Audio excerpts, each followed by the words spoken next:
નમસ્કાર, સમાચારો સાથે હું છું જયેશ। વડોદરામાં બોર્ડની પરીક્ષા ટાણે ડીજે વગાડતા વરરાજા સામે ગુનો દાખલ થયો છે।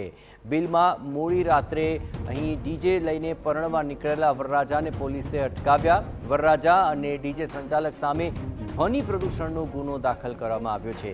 ડભોઈના કાયાવરોહણથી જાન આવી હતી।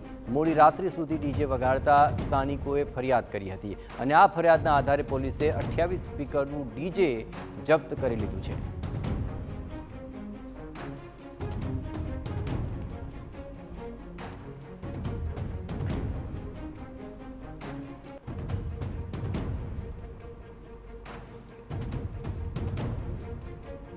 અને આજ મામલે વધુ વિગતે વાત કરવા જોડાઈ રહ્યા છે TV9 સંવાદદાતા અંજલિ ઓઝા। અંજલિ, આખરે આ ડીજે જપ્ત કરી લેવાયું છે, શું ફરિયાદ નોંધાઈ છે અને શું હતી આખી ઘટના?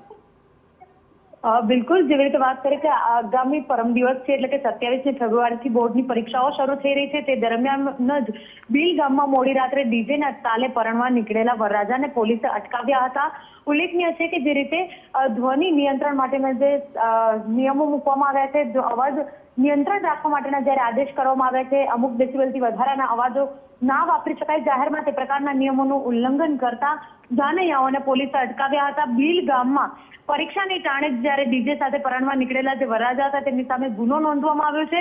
નિલેશ વસાવા ડીજે સંચાલક દીક્ષિત પાટણવડિયા સામે ધ્વનિ પ્રદૂષણનો ગુનો નોંધવામાં આવ્યો છે। ડભોઈના કાયાવરોહણથી આ જાન આવી હતી। રાત્રિના 11 વાગે શરૂ થયેલો વરઘોડો રાત્રે 1:15 વાગ્યા સુધી ચાલતા હોવાના કારણે સ્થાનિકોએ અટલાદરા પોલીસ મથકમાં પોલીસ ફરિયાદ નોંધાવી હતી, જેના પગલે અટલાદરા પોલીસે વરરાજાની અટકાયત કરી અને આગળની કાર્યવાહી શરૂ કરી હતી। જી બિલકુલ, આજે તમામ ગતિવિધિઓ પર આપ નજર રાખતા રહેજો। તો હવે 28 સ્પીકરનું ડીજે પોલીસે જપ્ત કરી લીધું છે।